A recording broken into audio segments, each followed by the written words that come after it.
Hi guys, our menu for today is adobo sa asin. Ang ingredients nga lang natin ito ay baboy at asin.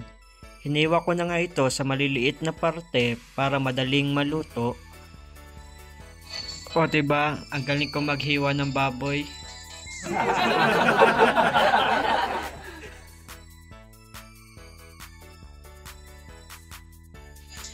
Pwede na pala akong umixa na maging matador nito.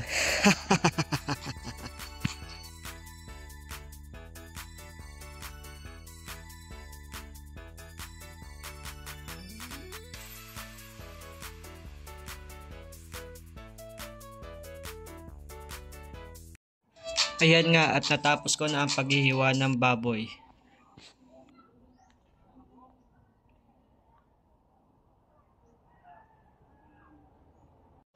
Lagyan na nga natin ng asin at halo-haloin para mas lumasa ang baboy.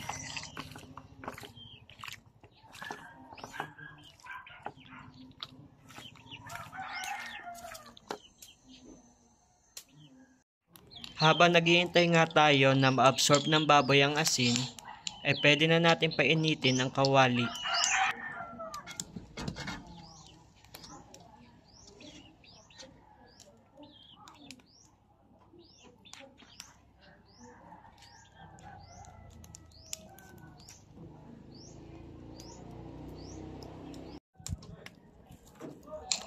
Ilagay na natin ang mantika at hintayin na uminit ito.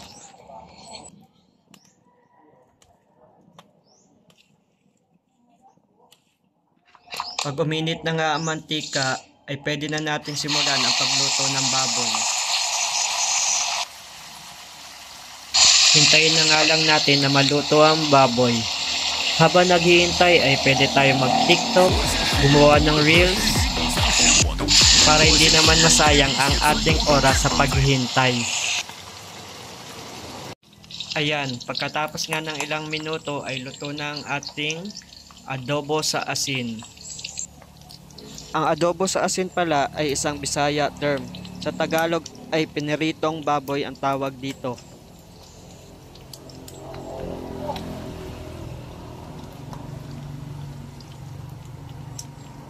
Fast forward, ayan nga ang second batch ng niluto kong adobo sa asin.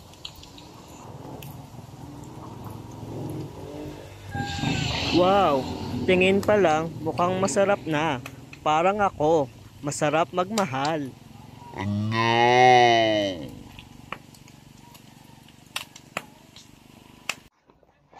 Ayan guys, may ulam na tayo. Only rice at coke na lang ang kulang.